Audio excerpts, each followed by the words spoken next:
Y a-t-il qu'un seul chemin pour créer une entreprise? Alors salut à tous, c'est Aurélien de My Step by Step. Aujourd'hui, je suis dans une commune qui s'appelle Molaire. Je suis en train, encore une fois, de faire une projection de cinéma. Donc voilà un petit peu la commune, comme on peut la voir. C'est des petites communes sympathiques, hein. Rien de... des petites communes, quoi. Dans cette vidéo, je voudrais te montrer que quand tu veux créer une entreprise, tu as plusieurs chemins qui s'offrent à toi. Alors, je parle de créer une entreprise parce que je vais te donner un exemple que j'ai vécu moi quand j'ai créé mon entreprise, mais ça s'applique très bien si tu es dans le cadre que tu veux développer un projet, un business.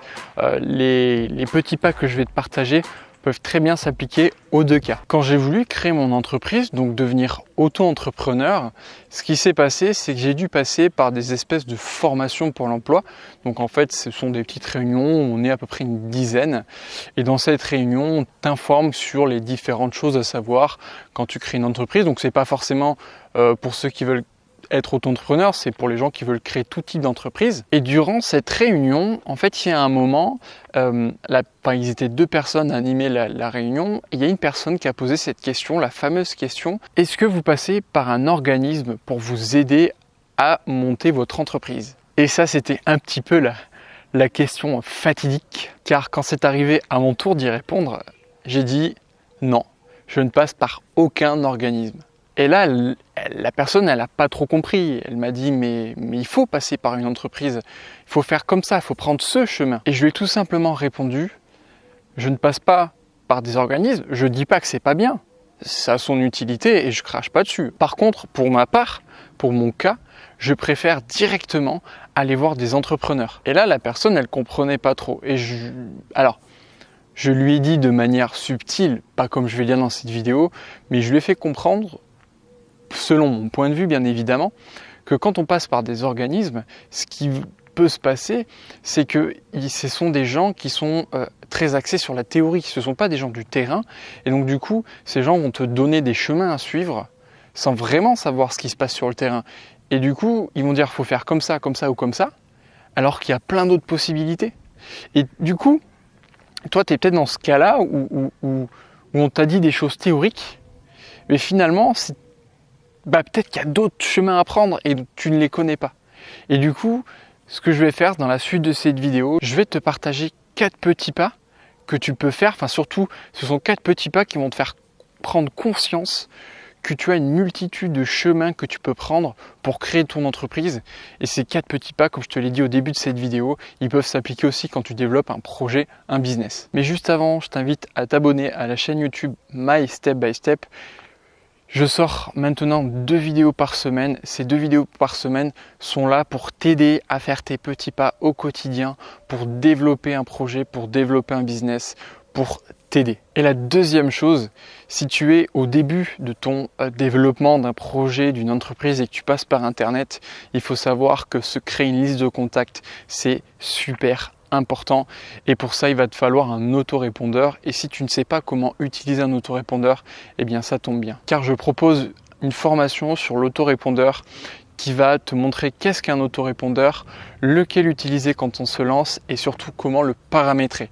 Donc si tu veux accéder à cette formation qui est 100% gratuite, c'est juste en dessous dans la description.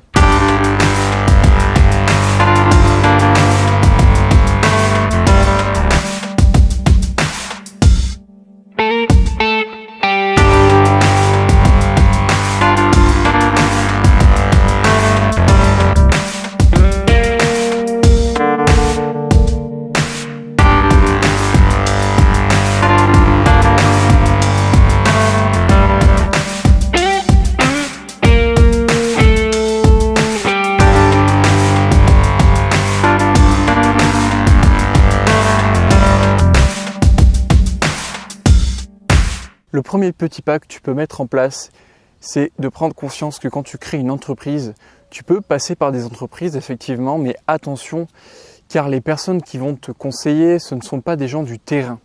Généralement, ce ne sont pas des entrepreneurs, ce sont des gens qui connaissent la théorie, mais pas nécessairement la pratique. Et donc justement, sur certains points, ils vont dire, eh bien là c'est possible, et là ce n'est pas possible. Et c'est là où on en arrive au second petit pas. Va à la rencontre d'entrepreneurs. Si justement tu veux créer une entreprise, développer un projet, un business, alors il faut leur en parler. Et c'est même de trouver des entrepreneurs qui sont dans le même domaine que toi, la même thématique que toi. Car les personnes qui connaissent la théorie vont te dire ce chemin c'est possible et celui-là ce n'est pas possible. Alors que l'entrepreneur, quant à lui, de par son expérience, va te montrer qu'il n'existe pas qu'un seul chemin, mais une infinie possibilité de chemins. Pour le troisième petit pas, je t'invite à lire des livres qui parlent d'histoires de personnes qui ont fait de grandes choses.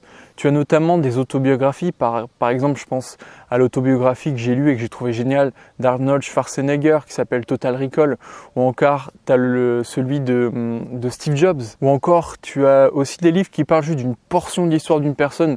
Je pense notamment à Lilou Massé avec son livre Je n'ai pas d'argent et ça me plaît, ou encore J'ai perdu mon job et ça me plaît, des livres très très intéressants. Ces livres ne parlent pas forcément tous d'entrepreneuriat, mais ils vont te montrer l'histoire de personnes qui sont sorties des sentiers battus afin que tu prennes vraiment conscience qu'il n'y a pas qu'un seul chemin à prendre pour vraiment créer quelque chose. Donc au final, pour que tu prennes conscience qu'il n'y a pas qu'un seul chemin pour créer ton entreprise, pour développer un projet, un business, mais qu'il en existe plusieurs. Et alors, le quatrième petit pas, au départ, je voulais pas te le partager parce que ça me semblait en fait d'une évidence, c'était tellement évident. Je me suis dit non, tout le monde le fait, tout le monde doit le savoir, quoi. Et puis je me suis dit, finalement, ce que moi je pense, c'est pas forcément ce que toi tu penses. Et donc du coup, je vais quand même te partager ce quatrième petit pas. Si tu veux créer une entreprise et savoir s'il y a plusieurs chemins possibles, alors tout simplement, rends-toi sur YouTube.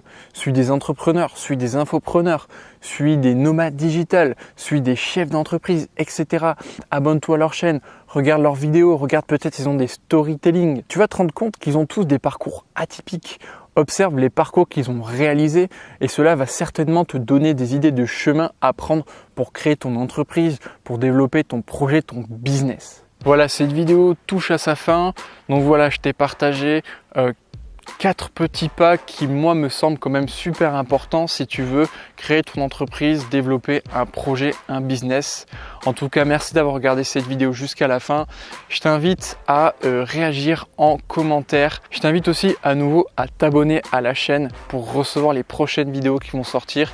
Et aussi la dernière chose, je t'invite à me laisser un gros like. Je le répète, c'est pas pour le fun d'avoir des likes. Le like va me permettre de mieux référencer la vidéo, de mieux référencer ma chaîne YouTube, parce que si tu penses que ces vidéos peuvent t'aider, peuvent aider des gens, eh bien autant m'aider à référencer ces vidéos. En tout cas, je te remercie d'avoir regardé cette vidéo et je te dis à très bientôt. Ciao!